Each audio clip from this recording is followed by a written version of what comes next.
ಬಂದ್ಕೊಂಡನಹಳ್ಳಿ ಗ್ರಾಮ ಪಂಚಾಯಿತಿ ವ್ಯಾಪ್ತಿಯಲ್ಲಿ ವಾಸವಾಗಿರುವ ರಂಗಪ್ಪರವರು ಕ್ಷುಲ್ಲಕ ಕಾರಣಕ್ಕೆ ಗಲಾಟೆಯನ್ನು ಮಾಡಿ ರಾಷ್ಟ್ರೀಯ ಅಧ್ಯಕ್ಷರಾದ ಬಿಆರ್ ಮುನಿರಾಜುರವರ ಮೇಲೆ ಹಲ್ಲೆಯನ್ನು ಮಾಡಿದ್ದಾರೆ.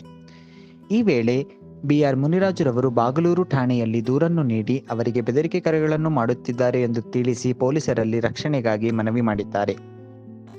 ಚಂದನ್ ಎನ್ನುವ ವ್ಯಕ್ತಿಯ ಮೇಲೆ ಹಲ್ಲೆಯನ್ನು ಮಾಡಿ ಮತ್ತು ಬಿಕೆ ಮಂಜುರವರ ಗುಂಪು ಬರಬರ ಹತ್ಯೆಗೆ ಪ್ರಯತ್ನಿಸಿದ್ದಾರೆ ಎಂದು ಬಿಆರ್ ಮುನಿರಾಜುರವರು ವಾಹಿನಿಯೊಂದಿಗೆ ಮಾತನಾಡಿ ಅವರ ಅಳಲನ್ನು ತೋಡಿಕೊಂಡರು ಹಾಗೂ ಸರ್ಕಾರಕ್ಕೆ ಮನವಿ ಮಾಡಿದರು. ರಂಗಪ್ಪ ಅನ್ನೋನು ಈ ಒಂದು ತಿಂಗಳು 29ನೇ ತಾರೀಕು ಮಂಡಿಗೋಡಿನಹಳ್ಳಿ ಗ್ರಾಮ ಪಂಚಾಯಿತಿಯಲ್ಲಿ ನಾನು ಮತ್ತು ಪಿ ಡಿ ಅವರು ಬಿಲ್ ಕಲೆಕ್ಟರ್ ಕೂತ್ಕೊಂಡು ಚರ್ಚೆ ಮಾಡೋಂಥ ಸಂದರ್ಭದಲ್ಲಿ ರಂಗಪ್ಪ ಅನ್ನೋನು ಗಲಾಟೆ ಮಾಡ್ತಾ ಇರ್ತಾನೆ ಪಂಚಾಯತಿಯಲ್ಲಿ. ಆಮೇಲೆ ನಾವು ಏನು ಗಲಾಟೆ ಮಾಡ್ತಾಯಿದ್ದೀರಿ, ಸುಮ್ಮನೆ ಹೋಗ್ರಿ, ಏನಕ್ಕಿದೆಲ್ಲ ಪಬ್ಲಿಕ್ ಮಾಡೋಕ್ಕೆ ಹೋಗ್ಬೇಡ್ರಿ ಅಂತ ನಾನು ಹೇಳ್ತೀನಿ. ಹೇಳಿದ ನನಗೆ ನೀನು ಯಾವನ ಕೇಳೋಕ್ಕಲ್ಲೇ ಆಗೀಗ ಅಂತೇಳಿ ಒಂದು ಸ್ವಲ್ಪ ವಲ್ಗರ್ಸ್ ಎಲ್ಲ ಯೂಸ್ ಮಾಡ್ತಾರೆ. ಆಮೇಲೆ ನಾನು ತಲೆ ಕೆಡ್ಸ್ಕೊಂಡ್ರೆ ನೆಮ್ಮದಾಗ ಅಲ್ಲಿಂದ 29 ಬಂದುಬಿಡ್ತೀನಿ ಮನೆಗೆ. ಆಮೇಲೆ 30ನೇ ತಾರೀಕು ಬೆಳಗ್ಗೆ ನಾನು ನನ್ನ ಕಟಿಂಗ್ ಔಟು 2 ಹಾಕ್ಕೊಂಡು ಮನೆಗೆ ಬಂದುಬಿಟ್ಟು ನನ್ನ ಬೈಕ್ ನಿಲ್ಲಿಸ್ತಾ ಇದ್ದಂಗೆ ಏಕಾಏಕಿ ರಂಗಪ್ಪ ನನ್ನ ಮೇಲೆ ಬಂದು ಗಲಾಟೆ ಮಾಡಿಬಿಟ್ಟು ನನ್ನ ಮೇಲೆ ಒಂದು ಏಟು ಹೊಡೆದ್ಬಿಟ್ಟು ಅಲ್ಲೇ ಮಾಡ್ತಾನೆ ನನ್ನ ಮೇಲೆ. ಆಮೇಲೆ ಓಡ್ತಾನೆ, ಹೊಡೆದ್ಬಿಟ್ಟು ಆಮೇಲೆ ಹುಡುಗನೆಲ್ಲ ಕರ್ಕೊಂಬರ್ತೀನಿ ಅಂತೇಳಿ ಹುಡುಗರಿಗೆಲ್ಲ ಫೋನ್ ಮಾಡ್ತೀನಿ ಅಂತೇಳಿ ನಮ್ಮ ಬೀದಿ ಬಿಟ್ಟು ಪಕ್ಕದ ಬೀದಿಗೆ ಬಂದು ಅದು ಓಡೋಗ್ತಾನೆ. ನಾನು ಆಮೇಲೆ ನಮ್ಮ ಹುಡುಗರು ಇಲ್ಲಿ ಇರ್ತಾರೆ, ನಾನು ಹೋಗ್ಬೇಕಾದ್ರೆ ನಮ್ಮ ಹುಡುಗರು ಮಾತಾಡ್ಸ್ಕೊಂಡು ಹೋಗ್ತೀನಿ, ಯಾಕಪ್ಪ ಇಲ್ಲಿದ್ದೀರಿ ಅಂತೇಳಿ. ನಮ್ಮ ಹುಡುಗರು ಫೋನ್ ಮಾಡಿದ್ದಾನೆ, ನನಗೆಲ್ಲ ಇಟ್ಕೊಂಡು ಹೊಡೆದಾಕ್ಬಿಡ್ತಾರೋ ಅಂತೇಳಿ ನಮ್ಮ ಹುಡುಗರು ಬಂದುಬಿಟ್ಟು ಅವನ ಮೇಲೆ ಗಲಾಟೆ ಮಾಡ್ತಾರೆ. ಗಲಾಟೆ ಮಾಡಾದ್ಮೇಲೆ ಅವ್ನ ಪಡೆದು ಅವ್ರು ಹೋಗ್ತಾರೆ, ನಮ್ಮ ಪಾಡು ನಾವು ಹೋಗ್ತೀರಿ. ತಿರ್ಗಾನು ಆ ಇಡೀ ಊರಾಗಿನವ್ರು ಜನಗಳನ್ನೆಲ್ಲ ಸೇರಿಸ್ಬಿಟ್ಟು ನನ್ನನ್ನು ಅಲ್ಲಿ ಪಬ್ಲಿಕಲ್ಲಿ ನನ್ನ ಮೇಲೆ ಹಲ್ಲೆ ಮಾಡ್ತಾರೆ. ಅಲ್ಲಿಗೂ ನಾನು ಸುಮ್ಮನೆ ಇದ್ಬಿಟ್ಟು ಬಾಗಲೂರು ಪೊಲೀಸ್ ಸ್ಟೇಷನ್ಗೆ ಹೋಗಿ ಕಂಪ್ಲೇಂಟ್ ಕೊಡ್ತೀನಿ. ಕಂಪ್ಲೇಂಟ್ ಕೊಟ್ಟ ನಂತರ ಅಲ್ಲಿ FIR ಮಾಡ್ತಾರೆ. FIR ಮಾಡಿದ ನಂತರ ನಮ್ಮದು 191/2024 ನಮ್ಮದು FIR ನಂಬರು. ಆಮೇಲೆ 191/2 ಮತ್ತು ನಮ್ಮ ಮೇಲೆ ಒಂದು ಕೌಂಟರ್ ಕಂಪ್ಲೇಂಟ್ ಕೊಡ್ತಾರೆ. ಎಲ್ಲನ ಕೊಟ್ಕೊಂಡು ಬಿಡಿ ಅಂದ್ಕೊಂಡು ನಾವು ಅದ್ರ ಬಗ್ಗೆ ತಲೆ ಕೆಡಿಸ್ಕೊಂಡು ಹೋಗಲ್ಲ. ಆನಂತರ ಬಂದುಬಿಟ್ಟು ನಮ್ಮ ಹುಡುಗರಿಗೆ, ನನ್ನ ಮಗನಿಗೆ ಮತ್ತು ಈಗ ಏನು ಹಲ್ಲೆಗೆ ಒಳಪಟ್ಟು ಹಾಸ್ಪಿಟ್ಲಾಗಿದ್ದಾನೆ ಚಂದನ್ ಕುಮಾರ್ಗೆ ಮಧು ಅನ್ನೋ ಫೋನ್ಗಳಲ್ಲಿ ಬೆದರಿಕೆ ಹಾಕಿ, ನೀನು ನಮ್ಮನ್ನು ಎಲ್ಲಿದ್ದೀಯಪ್ಪ, ನೀನು ಹಾಗೆ ಅಂತೇಳಿ ಸುಮಾರು ಸರಿ ಫೋನಿಗೆ ಮಾಡಿ ಬೆದರಿಕೆ ಮಾಡ್ತಾಯಿರ್ತಾರೆ. ಆಮೇಲೆ ನಮ್ಮ ಹುಡುಗರು ನಾನು ಹೇಳಿ ಸಾಕಾಗಿ ಆಮೇಲೆ ನಾನು ಬಾಗಲೂರು ಪೊಲೀಸ್ ಸ್ಟೇಷನ್ಗೆ ಹೋಗ್ಬಿಟ್ಟು ಅವ್ರಿಗೆ ಕಂಪ್ಲೇಂಟ್ ಕೊಟ್ಟಿರ್ತೀನಿ. ಕಂಪ್ಲೇಂಟ್ ಕೊಟ್ಟಾದ್ಮೇಲೆ ಅವ್ರ ಮೇಲೆ FIR ಮಾಡಲ್ಲ. ಆಮೇಲೆ ಅವ್ರೇನು ಮಾಡ್ತಾರೆ ಅಂದರೆ ನರಸಿಂಹಣ್ಣ ಅಂತೇಳಿ AS ನಮ್ಗೆ ಬೇಕಾಗಿರೋರು ಆ ಹುಡುಗರು ಫೋನ್ ಮಾಡಿ ಮಧುಸೂದನ್ ಅನ್ನೋರು ಫೋನ್ ಮಾಡಿ ಅವ್ರನ್ನ ವಾರ್ನ್ ಮಾಡ್ತಾರೆ. ಈ ವಿಚಾರಗಳೇನ ನೀನು ಮಾತನಾಡಿ ನನ್ನ ಗಲಾಟೆ ಮಾಡಿದ್ರೆ ಆಮೇಲೆ ನೀನು ಸುಮ್ಮನೆ ಬಿಡಲ್ಲ ಅಂತ ವಾರ್ನ್ ಮಾಡಿದ್ಮೇಲೆ ಪುನಃ FIR ಏನು ಬೇಡ, ಹೋಗಿ ನಾನು ನೋಡ್ಕೊತೀನಿ ಅಂತ ಹೇಳ್ಕಳ್ಸೋ ಅಷ್ಟಕ್ಕೆ ನಾವು ಬಂದ್ಬಿಡ್ತೀವಿ. ಆವತ್ತಿಂದ ನಿನ್ನೆ ತನಕ ನಮ್ಮ ಹುಡುಗರು ಅವ್ರು ಎಲ್ಲಿ ಹೋಗ್ತಾರೆ ಫಾಲೋಅಪ್ ಮಾಡೋದು, ಎಲ್ಲೋ ಏನೇನು ಮಾಡ್ತಾರೆ ನೋಡೋದು, ಗಲಾಟೆ ಮಾಡೋಕ್ಕೆ ಹೋಗೋದು, ಆಮೇಲೆ ಗಾಡಿಗಳು ಎತ್ಕೊಂಬಂದ್ಬಿಟ್ಟು ಶೋ ಕೊಡೋದು, ಇದೆಲ್ಲ ಮಾಡ್ತಾಯಿರ್ತಾರೆ. ನಿನ್ನೆ ಏನಂತೆ ನಾನು ನಮ್ಮ ಕಿಶೋರು ಗಾಡಿಯಲ್ಲಿ ಬರುವಂಥ ಸಂದರ್ಭದಲ್ಲಿ ನಾನು ಮನೆ ಹತ್ರ ಹೋಗಿ ಮನೆ ಹತ್ರ ನನ್ನ ಡ್ರಾಪ್ ಮಾಡೋಂಥ ಸಂದರ್ಭದಲ್ಲಿ ಚಂದನು ನಮ್ಮ ಕಿಶೋರ್ಗೆ ಫೋನ್ ಮಾಡ್ತಾನೆ, ಎಲ್ಲಿದ್ದೀರಿ ಕಿಶೋರ್ ಅಂತ ಹೇಳ್ತಾನೆ. ಇಲ್ಲಿ ಬಸವನಗುಡಿಯಿಂದ ಬರ್ತಾಯಿದ್ದೀವಿ ಅಂತ ಹೇಳ್ತಾನೆ. ಹೇಳೋಂಥ ಸಂದರ್ಭದಲ್ಲಿ ಅವ್ನು ಇಲ್ಲೇ ಇರ್ತಾನೆ ನಮ್ಮ ಚಂದನು. ನಾನು ಅವ್ನು ನೋಡ್ಕೊಂಡು ಹೋಗ್ತೀನಿ. ನಾನು ಮನೆ ಹತ್ರ ಡೈಲಿ ಹೋಗ್ಬೇಕಾದ್ರೆ ಮನೆ ಹತ್ರ ನನ್ನ ಡ್ರಾಪ್ ಮಾಡಿಬಿಟ್ಟು ಕಾರ್ ತೊಗೊಂಬಂದು ನನಗಿಲ್ಲೇ ನಮ್ಮ ಮನೆ ಹತ್ರ ನಿಲ್ಲಿಸ್ತಾರೆ. ಆ ನಿಲ್ಲಿಸೋಂಥ ಸಂದರ್ಭದಲ್ಲಿ ಅವನು ಮಧುಸೂದನ್ ಅನ್ನೋನು ಬೈಕ್ ತೊಗೊಂಬಂದ್ಬಿಟ್ಟು ಅಲ್ಲಿ ಗಲಾಟೆ ಮಾಡ್ತಾ ಇರ್ತಾನಂತೆ. ಏನೋ ನಮ್ಮ ಇದೆಲ್ಲ ರೈಸ್ ಮಾಡೋದು, ಎಕ್ಸ್ಲೇಟರ್ ಕೊಡೋದು, ಬರಲ್ಲ ಏನೋ ನೀನು ಅನ್ನೋದು. ಆಮೇಲೆ ಇಲ್ಲೆಲ್ಲ ಮಾಡೋಕ್ಕೆ ಹೋಗ್ಬೇಡ ಅಂತ ನಮ್ಮ ಹುಡುಗನ ಹೇಳಿದ್ರೆ ಆಮೇಲೆ ಆ ಕಡೆಯಿಂದ ಈ ಕಡೆ ಬಂದ್ಬಿಟ್ಟು ಈ ಸೈಡಲ್ಲಿ ನಿಂತ್ಕೊಂಡು ಅವ್ನಿಗೆ ಬರ ನಿಮ್ಮ ಅಮ್ಮನ ಯಾಕೆ ನಿನ್ನ ತಾಯಿನಾಕೆ ಏನು ಮಾಡ್ತೀಯ ಬಾರ ಅಂತಂದೇಳಿ ಅವ್ನು ನಿಂತ ಕಡೆ ಕರೆದಂಡೆ ನೋಡು ಬೇಡ ಹೋಗಂಗೆ ಅಂತೇಳಿ. ಆಮೇಲೆ ನಮ್ಮ ಕಿಶೋರ್ನ ತಡೀತಾರೆ, ಬೇಡ ಬಾ ಅವನೇನೋ ಮಾಡ್ಕೊಂಡ್ಲಿ ಅಂತೇಳಿ. ತಿರ್ಗಾನ ಆಮೇಲೆ ಗಾಡಿ ನಿಲ್ಲಿಸ್ಬಿಟ್ಟು ಅವ್ನಿಗೆ ಹೊಡೆಯಕ್ಕೆ ಹಿಡಿಯೋಕ್ಕೆ ಹೋದಾಗ ಆಮೇಲೆ ಅವ್ನು ಇತ್ತ ಕಡೆ ಬರ್ತಾನೆ.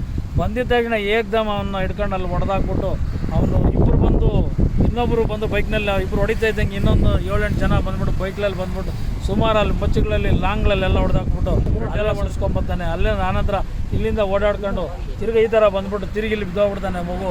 ಆಮೇಲೆ ನಮ್ಮ ಇನ್ನೇನು ಮನೆಯಲ್ಲಿ ಚಪಾತಿ ತಿನ್ನೋಕ್ಕೊಂದು ತುತ್ತು ತಿನ್ನೋದೆ. ಆಮೇಲೆ ನನ್ನ ಮಗನಿಗೆ ಫೋನ್ ಬರ್ತದೆ, ಮಜ್ಜಿಗಳಲ್ಲಿ ಹೊಡೆದಾಕ್ಬಿಟ್ಟವ್ರೆ ಚಂದನ್ಗೆ ಅಂತೇಳಿ.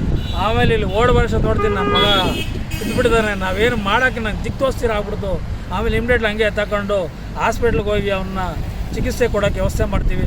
ಆಮೇಲೆ ಓದ್ತಾನೆ ನಾನು ACP DCPಗೆ ಪೊಲೀಸವ್ರಿಗೆಲ್ಲ ಮಾಹಿತಿ ಕೊಡ್ತೀನಿ, ಸರ್ ಹಿಂಗಾಗಿದೆ ಅಂತೇಳಿ. DCP ಅಲ್ಲಿ ಬಂದು ಆಮೇಲೆ ಸರ್ಕಲ್ ಇನ್ಸ್ಪೆಕ್ಟ್ರು ಹಾಸ್ಪಿಟ್ಲಿಗೆ ಬಂದುಬಿಟ್ಟು ಇಮಿಡಿಯೇಟ್ಲಿ ಯಾರು ಈ ಥರ ಮಾಡೋದು ಅಂತ ಹೇಳಿದ್ರೆ ನಾವು ಹೇಳ್ತೀವಿ, ಈ BK ಮಂಜಾ ಅನ್ನೋನು ಇಡೀ ನಮ್ಮ ದಲಿತ ವಿರೋಧಿ ನಂಬರ್ನ ನಮ್ಮ ಮೇಲೆ ಎತ್ಕಟ್ಟಿ ಸುಮಾರು ಜನ ಇದು ಮಾಡ್ಕೊಂಡು ಅಲ್ಲೇ ಮಾಡಿಸ್ತಾನೆ ಇಲ್ಲಿ. ಆಮೇಲೆ ನಮ್ಮ ಕಿಶೋರ್ ಅವರೆಲ್ಲ ಬಂದು ಯಾಕೆ ಈ ಥರ ಮಾಡ್ತಾಯಿದ್ರು ಅಂದರೆ ಈ ಹೊಲಮಾದಿ ನನ್ನ ಮಕ್ಳು ಬಿಡಬೇಡ್ರಿ ಅಂತಂದೇಳಿ ಹೊಡೆದಾಕ್ರ ಅಂತ ಹೇಳ್ಬಿಟ್ಟು ಅವನು ಮತ್ತು ಮೇಕೆ ರಾಜ್ ಅನ್ನೋನು ಇಬ್ಬರು ಇದೇ ಸ್ಪಾಟಲ್ಲಿ ನಿಂತ್ಕೊಂಡು ಅವ್ರಿಗೆ ಮೇಲೆ ಹಲ್ಲೆ ಮಾಡಿ ಮರಣಾಂತಿಕ ಹಲ್ಲೆ ಮಾಡಾಕ್ತಾರೆ. ಅದು ಮೊನ್ನೆವರೆಗೂ ಕ್ಯಾಮ್ರಾ ಇತ್ತು.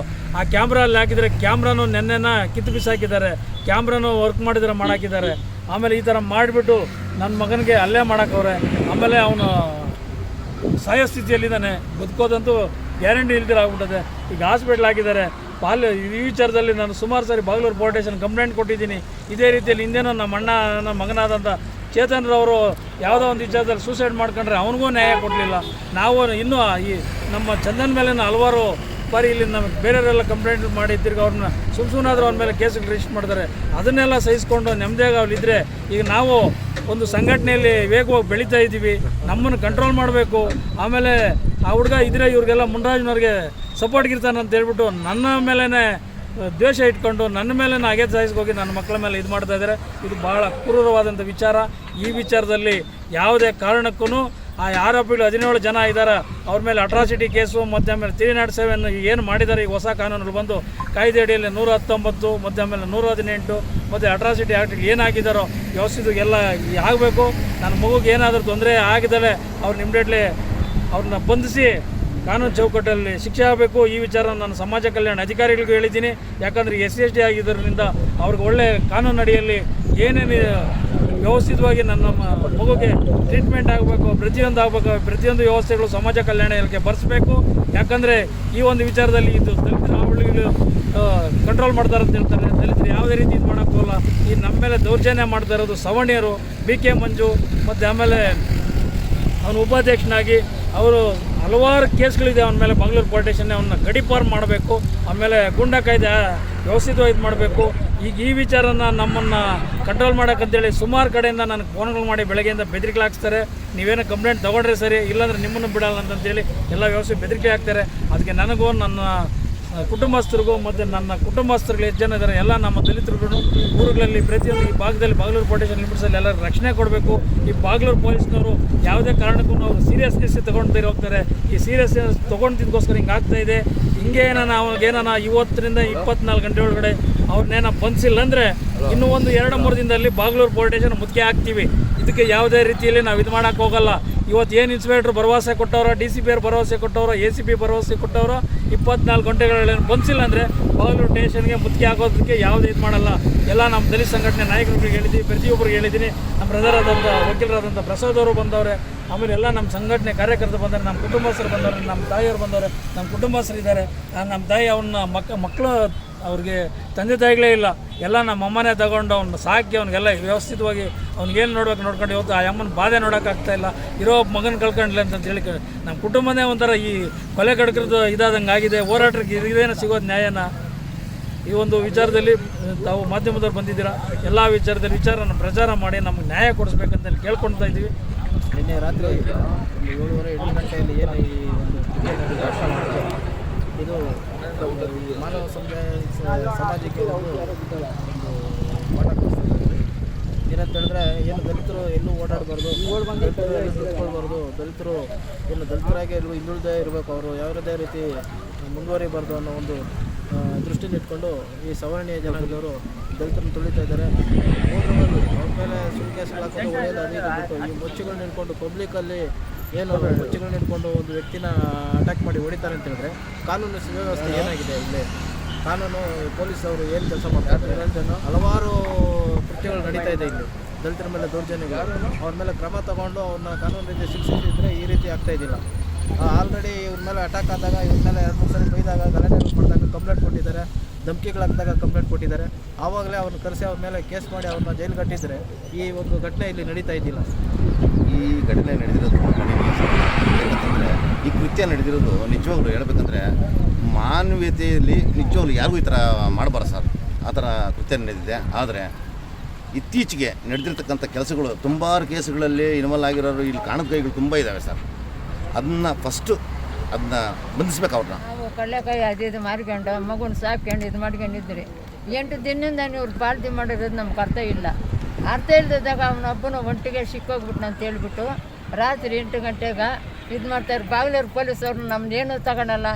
ದೊಡ್ಡ ಮಗನ ಕಳ್ಕೊಂಡೆ ಆವಾಗ ಅವ್ರು ರಚನೆ ಕೊಡಲ್ಲ. ಅವರು ಇವಾಗ ಅವ್ರಿಗೆ ರಚನೆ ಕೊಡಲ್ಲ. ಕಂಪ್ಲೇಂಟ್ ಕೊಟ್ಟಿದ್ದೀವಿ, ಬಂದು ಅವ್ರು ಕರ್ಕೊಂಡೋಗಿರಲ್ಲ, ಅವ್ರು ರಚನೆ ಕೊಟ್ಟಿರಲ್ಲ ಸರ್. ಅದನ್ನು ನಾವು ಬೇಡ್ಕೊತಿದ್ದೀವಿ. ಇವತ್ತು ನಮ್ಮ ಮಗ ಏನೋ ನೀಚೆ ಕಡಿಮೆ ಆದರೆ ಆಮೇಲೆ ನಾವು ಪೊಲೀಸ್ಗೆ ಇದು ಮಾಡಿಬಿಟ್ಟು ಏನು ಮಾಡ್ತೀರೋ ಇಲ್ಲ ಸಾಯ್ಬೇಕು ಇಲ್ಲ ಬದುಕಬೇಕು ಅಷ್ಟು ನಮ್ಗೆ ಇದು ಮಾಡ್ರಿ. ನಮ್ಮ ಮಗ ನಮ್ಗೆ ಇರ್ಬೇಕು. ಇನ್ನೂ ವರ್ಷ ಆಗಿಲ್ಲ, ನನ್ನ ಮಗನ ಕಳ್ಕೊಂಡಿದ್ವಿ. ಪೊಲೀಸ್ ಕಂಪ್ಲೇಂಟ್ ಮಾಡಿದ್ರೆ ಅವರು ಏನು ಪೊಲೀಸವ್ರು ಏನು ಮಾಡಿದ್ರು, ಹುಡುಗಿ ಕಡೆಯಿಂದ ಲಂಚ ಕೊಟ್ಟಿದ್ರಕ್ಕೆ ನಮ್ಮ ಕೇಸ್ ಮುಚ್ಚಾಕಿದ್ರು. ಅವರು ನಮ್ಗೆ ರಕ್ಷಣೆ ಕೊಟ್ಟಿಲ್ಲ. ಯಾಕಂದ್ರೆ ಅವ್ರ ಹತ್ರ ದುಡ್ಡಿತ್ತು, ನಮ್ಮ ಹತ್ರ ದುಡ್ಡಿರಿಲ್ಲ. ನಮ್ಗೆ ಮಗು ಕಳ್ಕೊಂಡಿರೋ ಸಂಕಟ ನಮಗಿತ್ತು. ನಾವು ಈ ನೋವಲ್ಲಿದ್ರಿ. ಎಷ್ಟೋ ಸಲ ಹೋಗಿ ಕೇಳಿದ್ರಿ. ಅವ್ರು ನಮ್ಗೆ ಹೋದಾಗೆಲ್ಲ ನಮ್ಮನ್ನು ಬೈದು ಕಳಿಸೋರು. ಅವರು ನಮ್ಗೆ ರಕ್ಷಣೆ ಕೊಟ್ಟಿಲ್ಲ. ಇನ್ನೂ ವರ್ಷ ಆಗಿಲ್ಲ ನನ್ನ ಮಗನ ಕಳ್ಕೊಂಡು. ಇವಾಗ ನೋಡಿದ್ರೆ ಈ ಮಗು ಹಿಂಗೆ ಮಾಡವ್ರೆ. ಅವರು ಅವ್ನಿಗೆ ಯಾರು ಏನು ಹಿಂಸೆ ಮಾಡಿ ಅವ್ನ ಹಂಗೆ ಸಾಯಿಸವ್ರೆ. ಅವ್ನು ಏನು ನೋವು ತಿಂತವನ ಅದು ಎಲ್ಲರಷ್ಟು ಅವ್ನು ನೋವು ತಿನ್ನಬೇಕು. ನಮಗೆ ನಮ್ಮ ಮಗು ಬೇಕು. ಅವ್ರು ಕೋಟಿ ಕೊಟ್ಟರು ನಮ್ಗೆ ಬೇಡ. ನಮ್ಮ ಮಗು ಹೆಂಗಿದಾನೋ ಹಂಗೆ ನಮ್ಮ ಮಗು ಅಲ್ಲಿ ನಿಂತಿದ್ದ. ನಾವು ಅಷ್ಟು ಮುಂದಕ್ಕೆ ಹೋಗಿದ್ರಿ. ನಾವು ಮುಂದಕ್ಕೆ ಹೋಗಿದ್ದು ಬರೋ ಪಟ್ಟಿಗೆ ಇಲ್ಲಿ ಹೊಡೆದಾಡ್ಕೊಂಡು ತಿರ್ಗಿ ನಾವು 10 ಜನ ಬರೋ ಪಟ್ಟಿಗೆ ಎಲ್ಲ ಎಸ್ಕೋಪ್ ಗಾಡಿಗಳು ತಗೊಂಡು ರಂಗಪ್ಪನ ಮಕ್ಕಳು, ಅವರ ಮಗಳು, ಹೊಳೆನು, ಅವರು 15 ಜನ